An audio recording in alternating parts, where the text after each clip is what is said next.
All right, now this story that has a lot of people talking this week. A celebratory day turned terrifying for a Houston woman. She says she was poisoned after touching a napkin. Her story has gone viral, and she wants to raise awareness about what happened. She spoke with our Sherman DeSalle. Physically, I'm okay, but emotionally, mentally, I'm not. I don't even want to go anywhere by myself. Erin Mims was celebrating her birthday with her husband at a restaurant Tuesday. They were headed to a spa when she noticed a napkin wedged in the passenger door handle of her car. This isn't the actual napkin, but I just wanted to give y'all an idea of how it was sticking out the door handle. I didn't think none of it. I just took it and threw it out, but then I opened the door with the tips of my fingers. And I got in and I asked him, "Did you put a napkin in the door?" And he was like, "No." She decided to go back into the restaurant and wash her hands. After leaving, she said she knew something was wrong. And maybe like 5 minutes, my whole arm started tingling and started feeling numb. And then I couldn't breathe. I started getting hot flashes. My chest was hurting. My heart was beating really fast. They drove to the nearest hospital where doctors ran urine samples, blood tests, and CAT scans. Doctor came in and he told me, it wasn't enough in my system to determine what it was, but it was acute poisoning from, an unknown substance. Her doctors told her it sounded like a failed kidnap attempt. Without knowing the details of her toxicology report, local poison control expert Mark Winter says her symptoms match hundreds of different poisons, even though the exposure was minimal. When it comes to the human body, I've learned over my 40 years, anything is possible when it comes to the human body. The probability is that you would have to have a lot more than just, I'm going to call it casual exposure. What happened to her is still unknown, but her story has reached millions online. She's hoping she can save someone else from having a terrifying moment who's just on a night out. People have been commenting, saying it. They've been seeing it. So I just want everybody to be careful. I'm thankful to God that this so-called black woman here out in Houston, Texas, a beautiful place that I have missed. My one visit there was amazing. A lot of people have relocated in that direction. Beautiful area, beautiful area. And there's been a lot going on out there since I have visited. And so I'm thankful to know that this woman here who was out celebrating, her special day, I'm thankful for God. I'm thankful to God for her life. Thankful to God that there's a situation that she experienced and she can testify that she got out alive. A lot of us can't say that. A lot of us can't say that we've made it out of situations and on top of it, made it out unscathed. Because sometimes you may make it out of a situation and, you lose a limb or you lose, things that are not inward. And so when she talks about her sanity and her confidence and her security, thank God that there are some insecurity issues there. There's some trust issues there, but those things can be worked on. She made a remark about not wanting to go out alone, and I hope you don't, dear. I hope you don't, especially at night. Now, obviously, I don't know her situation, where she works at and stuff like that, but hopefully you have a job where you work in the daytime hours and you have a system with your coworkers. I know that when I used to work at certain jobs in my life and in the past, we had a system where, especially if it was a lot of women working and, you had a few brothers, we have a system, man. We all walk out to the cars together. We all walk out in a group.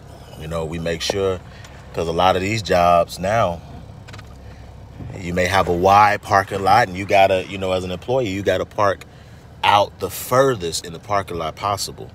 And so, we would walk each other to the cars, we would accompany each other. especially for the women's sake, because we didn't want anything to happen to them. And there were so many things that were there were so many things that were happening where they were talking about, you know, people will walk up to their car and somebody might be hiding up. I don't know how they were able to do that unless it was trucks, not semi trucks, God help me, SUVs or something like that. Somebody able to hide under the vehicle, or, you know, and they were saying, you know, people would be hiding up under vehicles and slicing people's ankles and Achilles and stuff like that. And they fall out, and then, you know, you attack them, you know, people, you know, waiting for folk, people following people home. But it's so interesting to me that we're at a point now where you're out. It's very interesting to me that you could be out during an evening of what you think is fun, and somebody could prey on you and stick a napkin full of a foreign substance, and it could, you know, start to, you know, paralyze body parts, and it could, you know, have you probably, if she would have got a full dosage of whatever this was, she could have probably fell out or fainted as she was opening her door. She could have passed out if she was by herself, but she happened to be with her guy. And so, you know, I hope this wasn't due, you know what I'm saying? It doesn't appear that it was no foul play like that. But if this was some just perfect stranger, it's just interesting to me, man, how, you know, people are talking about how many of these women and people in general that are being abducted, and you wonder how it happens, and then you come to find something like this being reported. Listen, y'all got to be careful out there. You know, a lot of people assume and believe that the pandemic, quote unquote, or plandemic, whatever you want to call it, is still going on. But many of you were so frustrated. For any of you that might have talked about or had some words against a criminal or somebody who's been locked up and what they should be able to do and not take and all this different stuff, some of you couldn't handle just sitting y'allselves down somewhere and staying, you know, protected. And even now with this whole monkeypox thing, a lot of people just can't sit down, and then you wonder why things happen. We are energy covered in flesh, and you emit, you know what I'm saying, and remit all the time, energy. And you think that sitting up in some crowded company where there's hundreds of employees and all of y'all on one floor, cubicles, and, you know, going to these gyms and going to these stores all the time and being crowded up, you think in all these spaces where people don't know how to mind their business, you think all these crowded spaces, you're going to just be going around each other emitting all this energy, and you think that something's not bound to jump on you? It's time to be careful. And that's just on the pandemics and the monkeypox and stuff like that that's passing around, airborne, whatever. That's just speaking on that type of stuff.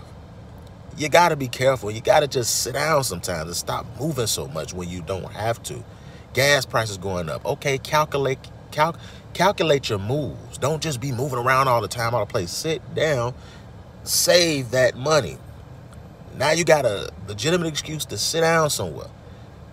And when your friends and your girls and all this trying to get you to go out and do all this crazy stuff, because that's the very reason why these single females keep y'all women single. Y'all that actually have a chance, y'all are friends and y'all are scallywag aunties or whoever, keep you single, because every time they get in your ear, you ready to jump. And if this was a situation when she wasn't with her guy, and I don't know, he didn't find nothing on his side of the door. But if this was a situation, and I'm not understanding, like, they put something in her door, but not his door. You know what I'm saying? So I don't know what that was all about. But at the end of the day, this was clearly a situation where, had this been successful, this could have turned out real bad. Because you go night-night and you wake up somewhere else, or you possibly wake up dead. And so be careful out here in these streets, man, how you move.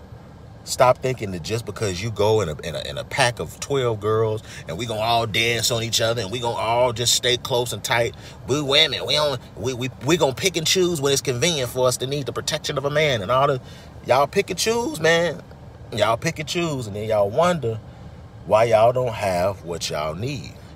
It's because y'all act like little children. Y'all rather be out here moving like little children. It's time to be a grown adults. It's time to grow up. It's time to move that way. And stop giving your men headaches, because some of y'all got good men who warn you. And this is where you come in talking about you ain't my daddy, and go talk to your girls and for 15, 30 minutes and whole hours, 3 hours long. And that nigga had the audacity to and you have no idea. He's setting up structures and parameters to protect you, because that's his job. He's just using his wisdom. He's just sharing it with you so that you understand that he cares and he loves you and he sees down the line and not just that moment from now when you're going to go hang out. But to each his own, man. Some of y'all like to learn the hard way. Again, grateful nothing happened to this woman. And I pray y'all be safe out here, man, because mugs ain't playing with y'all out here. They calculating your moves. They watching you. You don't even have no idea. But your boy's out, man. Baby. Yeah, get up in that house. Stop trying to be loose like a mouse. Ain't got time to play with you, baby.